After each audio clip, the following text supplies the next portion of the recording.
Hey boys and girls, here is your lesson for 7-11, add and subtract mixed numbers. Our learning goal is up here on the board. You can read it with me. I can add and subtract mixed numbers. We are on page 309. For the solve and share, you'll need your workbook, a pencil, some scratch paper, and if you have that multiplication chart, that can be really helpful when we're finding our mixed numbers. Okay, I'm going to go ahead and read our solve and share and then give you a minute to try on your own. Today's is a two-step problem, so it will take a little bit more work than just one singular problem. Tim has 15 feet of wrapping paper. He uses 4 1/3 feet for his daughter's present and 5 3/8 feet for his niece's present. How much wrapping paper does Tim have left? Solve this problem any way you choose. So we've got the wrapping paper right here. The entire thing is 15 feet. This is the part that he uses for his daughters. This is the part he uses for his niece. And we need to find this missing amount right here, how much he has left. So we'll go ahead and give the problem a try, and then we'll go through it together. Okie dokie, let's go ahead and set up our problem. So like I said, this is a two-step problem. We've got a total amount that we need to take away from, but the first thing we have to do is combine our 4 1/3 feet and our 5 3/8 feet. So the way that I'm going to set this up, I wish I had a little more room. We are going to have to take our 4 1/3 and add our 5 3/8 to it. But before we can add it together, we are going to have to come up with our common denominator. So you'll notice we've got 8 and 3. I like to list my multiples of my larger number first. 8, 16, okay, well, 3 is not going to go into that. 24, well, that is 8 times 3. So we're going to end up multiplying our two denominators, and 24 is going to be our common denominator.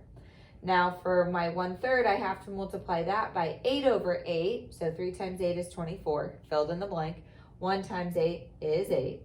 Over here, 8 times 3 is 24, so 3 times 3 is 9. And now I need to add it together. It's going to be so important today that you are looking at, do you need to add, do you need to subtract, or even just double checking the symbol that's there if it's not a word problem, so that we're not doing great work, but for the wrong problem. Okay, so now I need to add 9 plus 18. Remember, we're not subtracting, we're adding, which is 17, and then 24. Stays the same. 4 plus 5 is 9. So the total amount of wrapping paper he used, this is a long roll of wrapping paper, is 9 and 17, 24. So now I have to take that away from, just double check, yep, my 15 feet.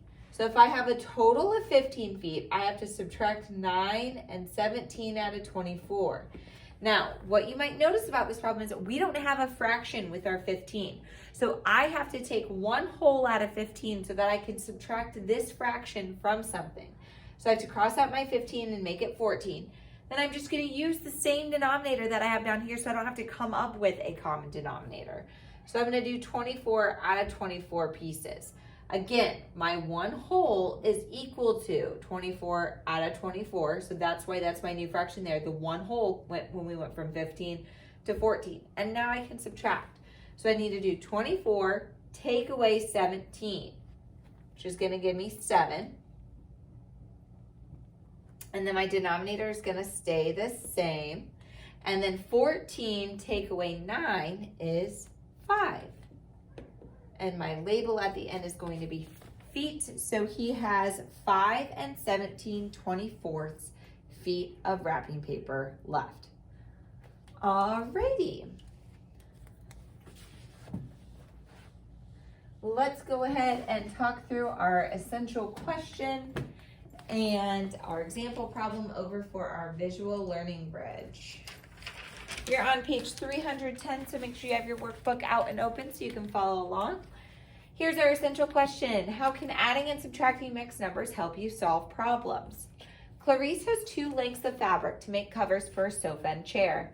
The covers require 9 2/3 yards of fabric.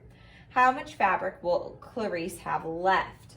So first we've got to figure out, we have to combine how much fabric she has in all. So she has 7 5/6 yards and 5 3/4 yards. We still have to set it up so that we find a common denominator. So our 5 3/4 and our 7 5/6 are going to be combined. The 4 and the 6, so if I were to just multiply my two denominators, I'd have 24, and then I'm dealing with larger numbers over here. So if I take 6, my larger denominator, and I list out 6, 12, 18, 24, well, I know 4 can go into 20. Wait, oh, yeah, see, so if I would have just multiplied them, I would have gotten to 24. But if I look for a least common multiple before that, I will get a smaller number, and that is going to be 12. Okay, so my common denominator is 12. So now they had to do a little bit of multiplication in here. 4 times 3 is 12, so 3 times 3 is 9. 6 times 2 is 12, so 5 times 2 is 10. Now they're going to combine them. So 9 plus 10 is 19. 12 stays the same. 5 plus 7 is 12. So now they need to rename 19 over 12 because they have a one whole in there that they have to give to the whole numbers. So they're going to take out 12 over 12. And when they do that, they have 7 12s left over, but they bump their 12 up 1 to 13. So in all, she has 13 7/10 yards of fabric. However, now we need to subtract what she will use from that fabric, which is 9 2/3. So we have 13 7/12 minus 9 2/3. We have to come up with a common denominator. My favorite question to ask is, will my smaller number denominator go into the larger one? And in this case, yes, over there, it didn't work out that way. So 12 is going to be my common denominator. I'm going to leave 12 and 19. Oh, they renamed it over here. So kind of a wise little lesson. They named it so it didn't have an improper fraction, but over here they had to put it back to having an extra hole in our fraction so that they could subtract, because they couldn't do 7 take away 8. Here's the problem they had. They just kind of skipped showing this.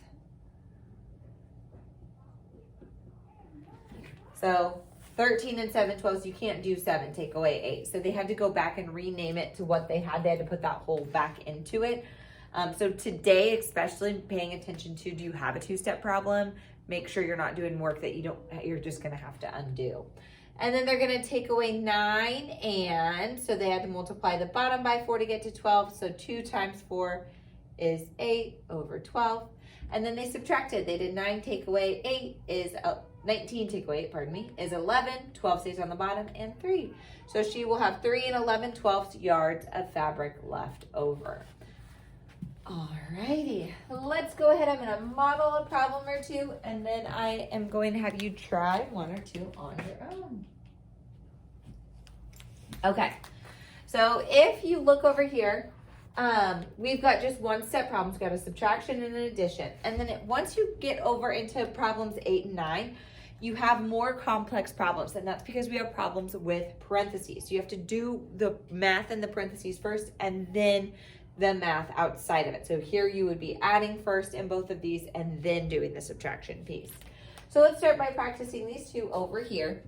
We have 5 1/9 minus 2 2/3. So I know I don't have a common denominator, so I have to set up this problem so that it does have a common denominator. I bring over my mixed numbers, and I ask, will my smaller number denominator 3, remember larger pieces, smaller number, go into my larger number denominator 5, smaller pieces though?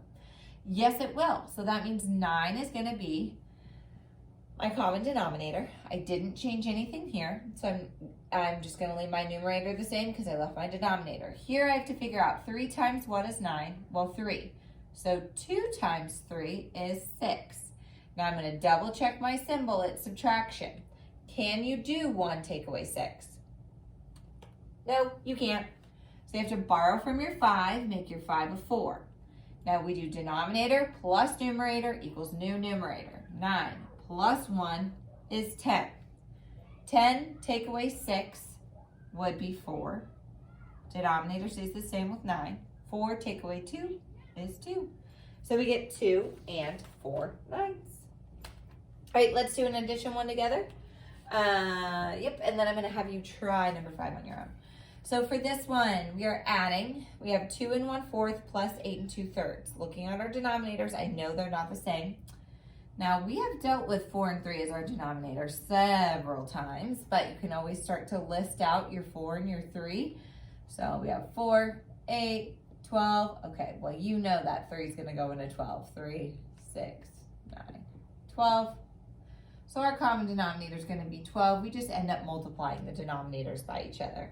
So for this one, we're going to multiply the top and bottom by 3. 1 times 3 is 3. For this one, we're going to multiply the top and bottom by 4. 2 times 4 is 8. We are adding them together. So 8 plus 3 is 11. Add a 12. And then I need to add 8 plus 2, which is 10. And there we go. I want you to try number 5 right now. Make sure you ask, will your smaller number denominator go into your larger one? Hint, yes, it will. Make sure you're setting up your common denominators. Give it a try and put your answer below. Okay, so then let's go ahead and do one of these multi-step ones, and then I'm going to leave you to try one of the multi-step ones on your own. So again, up here it says do the addition in the parentheses first. So with our order of operations, we solve what's inside the parentheses first thing. So I need to do 7 2/3 plus 3 4/5. So I'll have to rewrite this.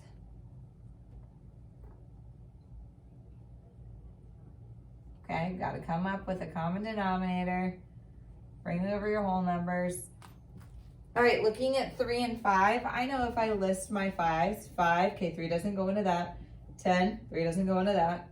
15, 3 does go into that. So I know it's going to be 15, and you can, when you're listing out your multiples, you can think, will the other number go into each number that I'm writing? And then you can also just write them out. It doesn't take all that long, and if you use that multiplication chart, it really helps. So 15 is our common denominator here. I need to multiply 3 times what gives me 15? Well, 5.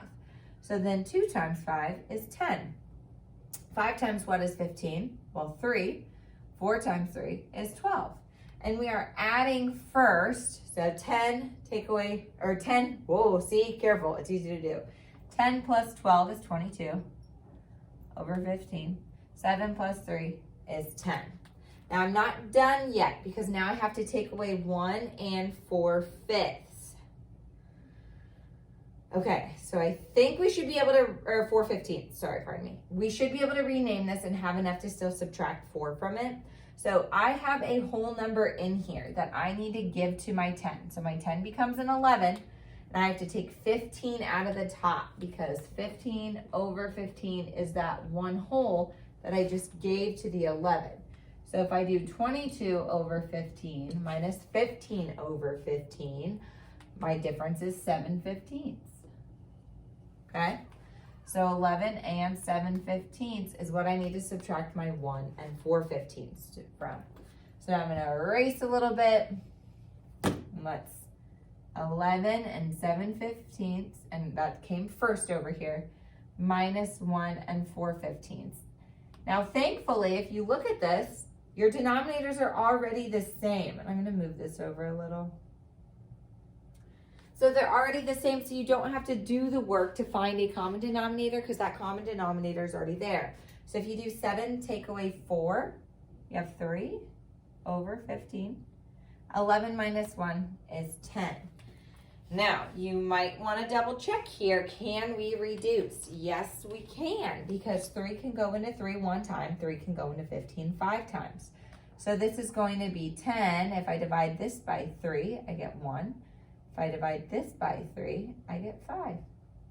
So 10 1/5 is my final answer for that one.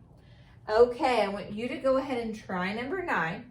We have 8 2/5. And then in parentheses, 3 2/3 plus 2 3/5. So you have to set this problem up first.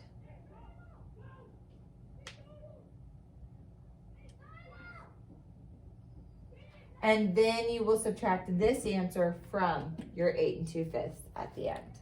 Okay, go ahead and give it a try. Enter your answer below.